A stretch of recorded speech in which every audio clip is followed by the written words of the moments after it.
What do we want? What do we want? When do we want it? If we don't get it?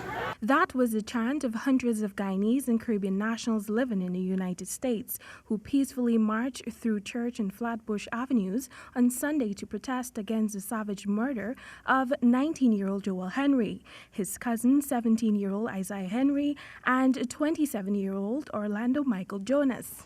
Dressed in predominantly black and white, the demonstrators showcased the Golden Arrowhead in a somber atmosphere.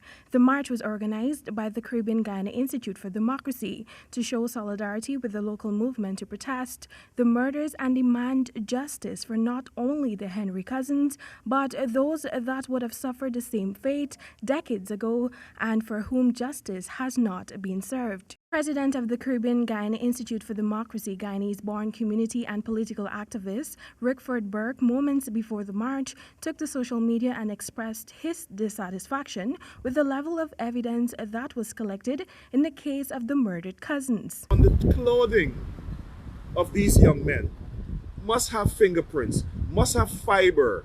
They must have transported these young men there. Whatever. Before they did this post-mortem, they should have brought in some forensic experts. We've lost a lot of evidence. Sloppy police work. Burke is adamant that the murder of the cousins was hate-related. It's a hate crime. And hate crimes are politically motivated. They're statements. Statements based on social beliefs, social and political beliefs. It's a hate crime. So I'm afraid for this case. I'm afraid for this case, seriously. Because no DNA evidence was collected. Meanwhile, in Toronto, an equality and justice rally, which was staged by the National Democratic Council of Canada, saw another large crowd of demonstrators echoing the calls being made in various parts of Ghana with regards to the killing of the Henry cousins and 17-year-old Harris Singh. One of the marchers opined that now is the time for everyone, regardless of ethnicity, to join hands in ensuring that such evil does not go unresolved. Should those guys be killed? Why should they be killed? And most disgusting is that after 72 hours,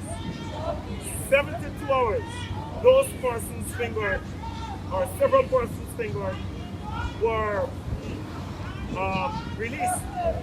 They can go home comfortably. But guess what?